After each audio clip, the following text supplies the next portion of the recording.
नमस्कार मित्रांनो, स्वागत आहे तुमचं आजच्या व्हिडिओमध्ये। तर डिसेबिलिटी सर्टिफिकेट कसं बनवायचं, ज्याला अपंगत्व किंवा दिव्यांगत प्रमाणपत्र म्हणतो।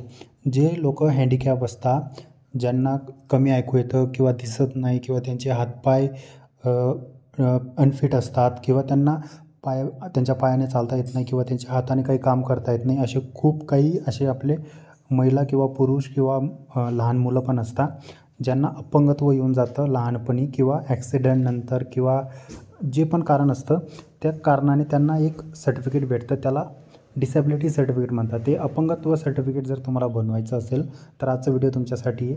ते ऑनलाईन त्याच्यासाठी अप्लाय कसं करायचं आणि हे 100% फ्री आहे, तुम्हाला कुठलाही पैसे चलन वगैरे लागणार नाही आणि हे जे सर्टिफिकेट तुम्ही घर बसल्या तुमच्या मोबाईल, कम्प्युटर, लॅपटॉपने काढू शकता। तर याला step by step online form भरायचा आजच्या व्हिडिओमध्ये शिकवणार आहे आणि काही दिवसातच तुम्हाला हे सर्टिफिकेट भेटून जातं। तर यासाठी पूर्ण प्रोसेस काय आहे, चला मी स्टेप बाय स्टेप सांगतो। तर मित्रांनो, तुम्हाला डिस्क्रिप्शनमध्ये एक लिंक दिली आहे, त्या लिंकवर क्लिक केल्यानंतर तुम्ही या ऑफिशियल वेबसाईटवर येऊन जाणार आणि ही महाराष्ट्राची ऑफिशियल वेबसाईट आहे। याच्यामध्ये तुम्हाला एक ऑप्शन पाहायला मिळेल, तर सगळ्यात वरती कोपऱ्यामध्ये तुम्ही पाहू शकता, इथं तुम्हाला एक ऑप्शन पाहायला मिळतो, अप्लाय फॉर UDID। या ऑप्शनवरती तुम्हाला क्लिक करायचं आहे। क्लिक केल्यानंतर तुमच्यासमोर असा इंटरफेस येतो, थोडा स्क्रोल करणार तर इथं तुम्हाला टर्म अँड कंडिशनला टिक करायचं आहे आणि सबमिट बटनावरती क्लिक करून द्यायचं आहे। सबमिट बटनावरती क्लिक केल्यानंतर तुमच्यासमोर असा इंटरफेस येतो। हा खूप महत्त्वाचा पॉईंट आहे, इथं तुम्हाला ऑनलाईन अप्लाय करण्या अगोदर सरकारला सांगावं लागतं की तुम्ही फर्स्ट टाईम अप्लाय करताय तर या ऑप्शनवरती क्लिक करावं लागेल, किंवा तुम्ही ऑलरेडी अप्लाय केलं होतं पण ते रिजेक्ट झालं तर तुम्हाला हा ऑप्शन निवडावा लागेल, किंवा तुम्ही ऑलरेडी जे आहे ते तुमच्याकडे सर्टिफिकेट आहे पण ते हरवलं आहे किंवा काही फाटलं असेल किंवा जे पण असेल ते खूप काही कंडिशन असेल तर तुम्हाला नेक्स्ट ऑप्शन निवडावं लागेल, किंवा तुम्ही जे ऑनलाईन अप्लाय केलेलं आहे पण ते पेंडिंग आहे तर तुम्हाला हे ऑप्शन निवडावं लागेल। असे भरपूर ऑप्शन असतात, त्यांना मी हिंदीमध्ये पण दाखवतो। तर ते जे सगळे ऑप्शन आहेत त्यांना मी हिंदीमध्ये ट्रान्सलेट करून घेतलं आहे, जेणेकरून तुम्हाला समजायला सोपं जाईल। जसे की पहिल्या याच्यामध्ये लिहिलं आहे की मी पहिल्यांदाच हा जो फॉर्म आहे तो अप्लाय करतो आहे, माझ्याकडे कुठलंही कार्ड नाही, मी पहिल्यांदाच अप्लाय करतो आहे, ठीक आहे। दुसऱ्या ऑप्शनमध्ये लिहिलेलं आहे की माझ्याकडे डिसेबिलिटी सर्टिफिकेट नाही आहे पण मी दुसऱ्या कुठल्या प्लॅटफॉर्मवरून किंवा दुसऱ्या वेबसाईटवरून किंवा ऑफलाईनप्रमाणे अपंगत्वाचं सर्टिफिकेट बनवलेलं आहे, तर ते 2 नंबरच्या ऑप्शनमध्ये लिहिलं आहे। आणि तिसऱ्या ऑप्शनमध्ये लिहिलं आहे की मी ऑलरेडी डिसेबिलिटी सर्टिफिकेटसाठी अप्लाय केलं होतं पण ते रिजेक्ट झालं। चौथं ऑप्शनमध्ये लिहिलं आहे की मी विकलांग प्रमाणपत्रासाठी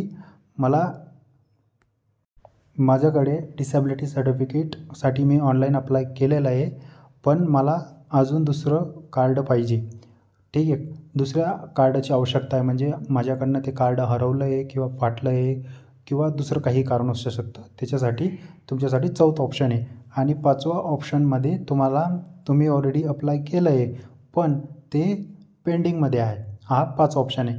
तर याच्यामधून तुमचं जी कंडिशन असेल त्याच्यावरती टिक करून जमा करा, हे ऑप्शन पाहायला मिळतो। तर या प्रकारे याच्यामधला कुठलाही ऑप्शन तुम्ही निवडायचा आहे, ते तुम्हाला मी सांगितलं की फर्स्ट ऑप्शनमध्ये काय, 2 नंबरमध्ये काय, 3 नंबरमध्ये काय। तर आपल्या केसमध्ये तर आपण फर्स्टवाला जो ऑप्शन आहे, ठीक आहे, हा वाला ऑप्शन निवडणार आहे, कारण की आपण फर्स्ट टाईम अप्लाय करत आहोत। त्याच्यानंतर टिक केल्यानंतर सबमिट बटनावरती क्लिक करायचं आहे।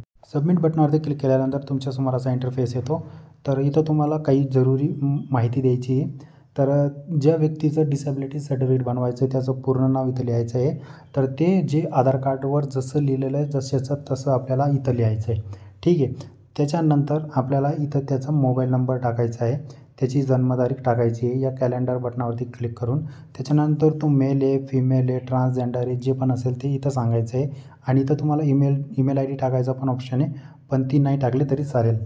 त्याच्यानंतर इथं तुम्हाला ज्या व्यक्तीचं तुम्ही डिसेबिलिटी सर्टिफिकेट बनवत आहे त्याच्या रिलेटिव्हमध्ये कोणी आहे का, त्यांचं असं सिलेक्ट रिलेशन विथ PWD यावरती क्लिक करायचं आहे। आणि त्याच्यातलं जर व्यक्ती असेल, जर समजा माणसाचं तुम्ही बनवत आहे तर त्याची वाईफचं नाव देऊ शकता किंवा त्याच्या आईवडिलांचं नाव देऊ शकता किंवा हजबंडचं किंवा वाईफचं कोणाचंही तुम्ही नाव देऊ शकता, ठीक आहे याच्यामध्ये। त्याच्यानंतर इथं तुम्हाला फोटो अपलोड करायचा आहे, इथं सिग्नेचर अपलोड केलं नाही केलं तरी चालेल, पण फोटो तुम्हाला अपलोड करावा लागेल।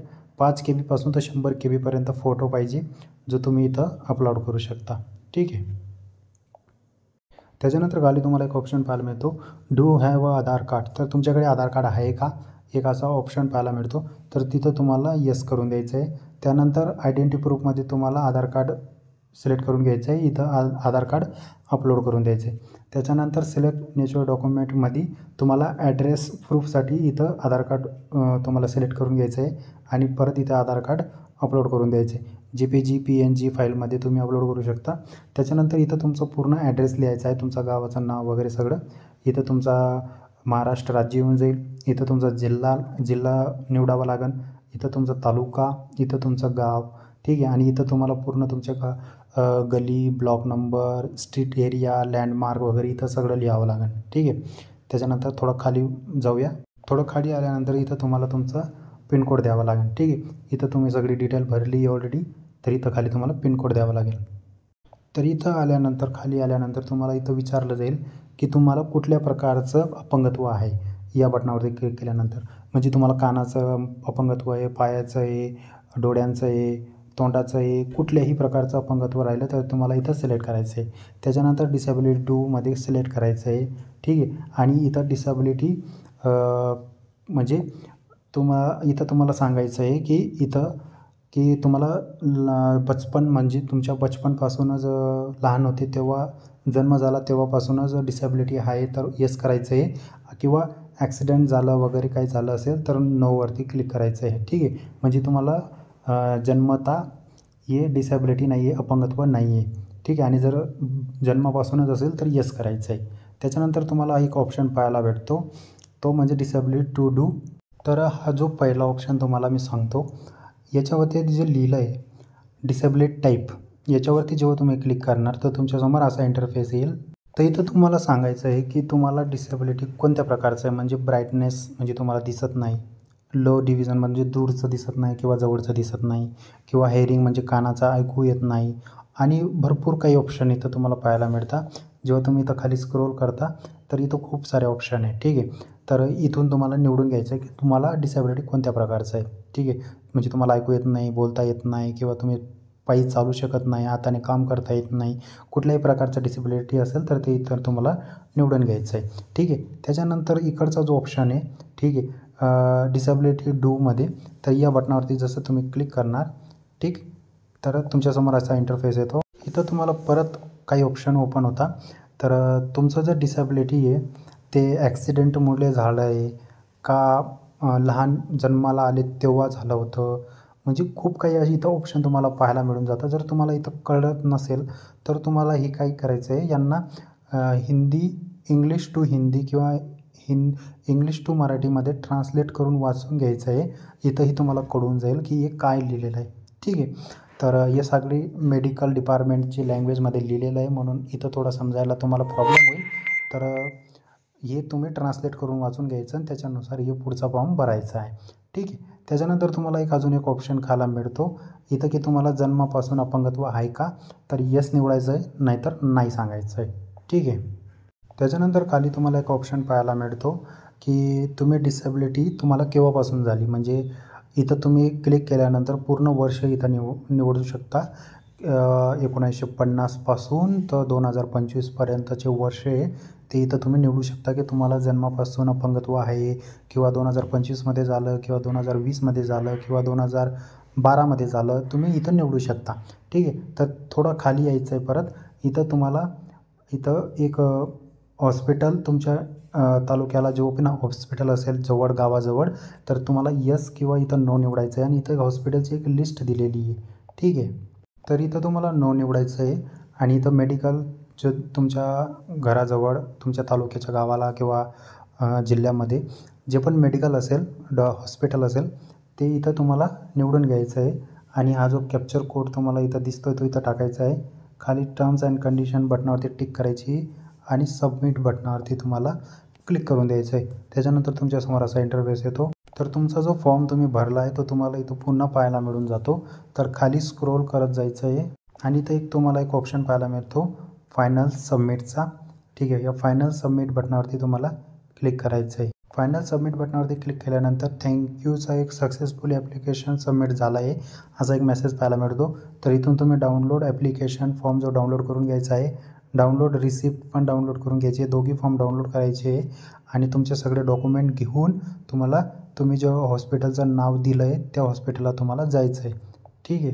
तर हे सगळे फॉर्म जे तुम्ही आता भरले यांची सगळी प्रिंटआउट तुम्हाला काढून घ्यायचं आहे, कारण की तुम्हाला जायचं आहे दवाखान्यात, तेव्हा हे सगळे डॉक्युमेंट तुम्हाला सोबत घेऊन जावे लागणार. त्याच्यानंतर तुम्ही जेव्हा दवाखान्यात जाणार तिथं गेल्यानंतर तुमचं पूर्ण व्हेरिफिकेशन होईल, तुमचा टेस्ट केला जाईल की तुम्हाला खरंच कमी ऐकू येतं का, किंवा तुम्हाला खरंच दिसत नाही का, किंवा तुम्हाला किती टक्के अपंगत्व आहे हे सगळं पाहिलं जाईल. आणि त्याच्यानंतर तुमचा एक युनिक डिसेबिलिटी ID कार्ड बनेल किंवा एक असा डिसेबिलिटी सर्टिफिकेट बनेल, जे तुम्ही या फोटोमध्ये सुद्धा पाहू शकता. तर जेव्हा मेडिकलमध्ये तुमचं सगळं व्हेरिफिकेशन झाल्यानंतर पूर्ण तुमचा टेस्ट वगैरे झाल्यानंतरच काही दिवसानंतर तुम्हाला डायरेक्ट ऑनलाईनच तुमचं डिसेबिलिटी सर्टिफिकेट डाउनलोड करायचं ऑप्शन पाहायला मिळून जातो. तर मित्रांनो, या प्रकारे तुम्ही अपंगत्व व दिव्यांगत प्रमाणपत्रासाठी ऑनलाईन अप्लाय करू शकता आणि ते पण 100% फ्री. घर बसल्या तुम्ही हे केलं आहे आणि तुम्ही जर हे व्हिडिओ पाहून जर ऑनलाईन फॉर्म भरत असाल तर तुम्हाला कुठलाही प्रॉब्लेम येणार नाही आणि तुम्ही घर बसल्याही तुमचा डिसेबिलिटी सर्टिफिकेट बनवू शकता. तर व्हिडिओ आवडला असेल तर आपल्या त्या मित्रांसोबत शेअर करा ज्यांना खरंच या सर्टिफिकेटची आवश्यकता आहे, आणि त्यांना नक्की कळवा की जर कोणाला असं अपंगत्व असेल तर सरकारकडून या सर्टिफिकेटनुसार खूप काही लाभ मिळतात आणि त्यांना तो लाभ घेण्यासाठी डिसेबिलिटी सर्टिफिकेट म्हणजे अपंगत्व सर्टिफिकेटची आवश्यकता पडते. तर हे 100% फ्री आहे, कुठं चलन वगैरे लागत नाही. फक्त तुम्हाला तुमचे डॉक्युमेंट घेऊन दवाखान्यात जावं लागतं, तिथं तुमचा टेस्ट होतो आणि त्याच्यानंतर तुम्हाला एक सर्टिफिकेट दिलं जातं डॉक्टरकडनं, ते ऑनलाईन डाउनलोड होऊन जातं. तर अशाच व्हिडिओसाठी जर तुम्हाला व्हिडिओ आवडला असेल तर चॅनल सबस्क्राईब करा, बेल आयकॉन प्रेस करा अशाच नवीन व्हिडिओसाठी. आणि हा व्हिडिओ नक्की त्या व्यक्तींना शेअर करा ज्यांना खरंच गरज आहे डिसेबिलिटी सर्टिफिकेटसाठी. तर मी भेटतो तुम्हाला अशाच नवीन व्हिडिओसोबत. तोपर्यंत धन्यवाद.